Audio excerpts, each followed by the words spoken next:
किसान भाइयों, जिस तरह से किसी भी रोग से बचाव के लिए हम टीकाकरण करवाते हैं, ठीक उसी प्रकार धान की फसल के लिए बिचड़ा तैयार करने से पहले बीजोपचार करना अति आवश्यक होता है।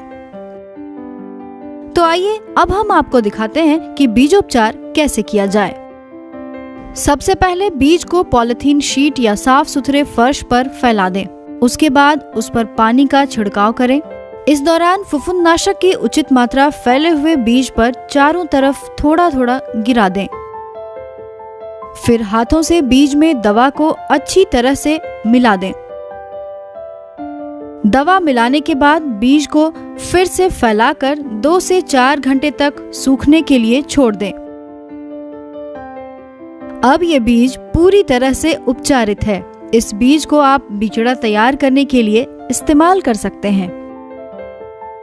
लेकिन अगर उपचारित बीज के बिचड़ा लगाने के बावजूद धान की फसल में रोगों का कोई प्रकोप दिख रहा हो, तो आप सबसे पहले रोग का सही पहचान करें।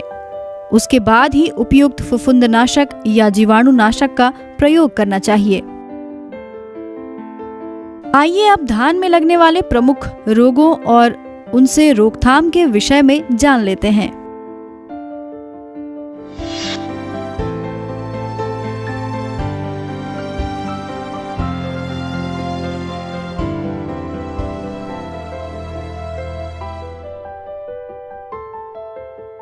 राइस ब्लास्ट या झोंका रोग। फफूंद जनित इस रोग के कारण पत्तियों पर भूरे या बादामी किनारे वाले नाव के आकार के धब्बे बनते हैं, जिनके बीच का भाग धूसर रंग का होता है। इस रोग के अधिक प्रकोप होने पर धब्बे एक दूसरे में मिल जाते हैं, जिसके कारण पत्तियां झुलस जाती है। पत्तियों के अलावा इस रोग के लक्षण तना के गांठों पर भी देखने को मिलता है। इस रोग के अधिक प्रकोप होने से पौधे टूट जाते हैं। किसान भाइयों, जुलाई से सितंबर के महीनों में इस रोग के लगने का खतरा सबसे ज्यादा होता है।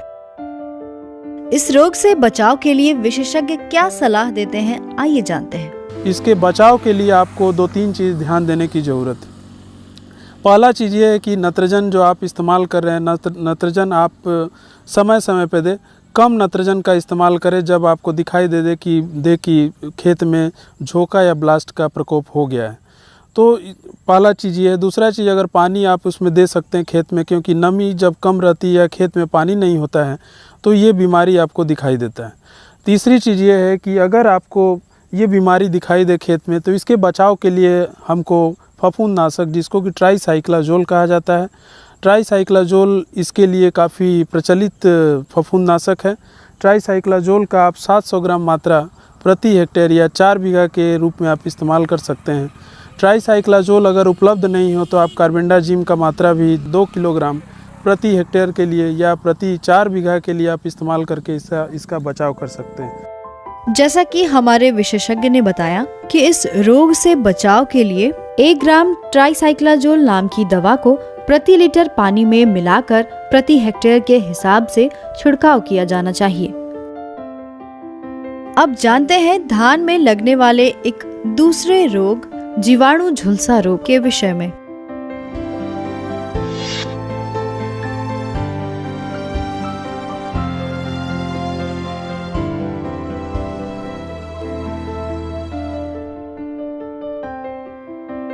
ये जीवाणु जनित रोग धान के पत्तियों की नोक से या पत्तियों के किनारे से शुरू होकर धीरे धीरे पूरे धान के पौधों को अपनी चपेट में ले लेती है। दरअसल ये रोग ऊपरी हिस्से से नीचे की ओर बढ़ती है। शुरुआत में पत्तियों पर भूरे रंग का धब्बा बनना शुरू होता है, जो बाद में पीले रंग का दिखने लगता है और फिर पूरी पत्ती सफेद रंग में तब्दील हो जाती है। कल्ला निकलने से शुरू होकर ये रोग धान में बालियां आने के दरमियान पौधों को अपना शिकार बनाती है। इस रोग से होने वाले नुकसान की अगर बात करें तो रोग ग्रसित पौधों में मुख्यतः बालियां कम नजर आती हैं और बालियों में दाने अपेक्षाकृत छोटे होते हैं और तो और दानों का रंग मटमैला हो जाता है। आमतौर पर ये रोग किसान भाइयों के धान की फसल को 50 से 60% तक नुकसान पहुंचाती है।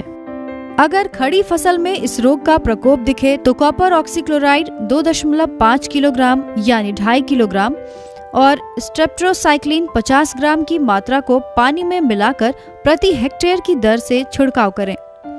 अगर रोगों का प्रकोप अधिक दिखाई दे तो 15 दिनों के अंतराल पर दवा का छिड़काव करना चाहिए।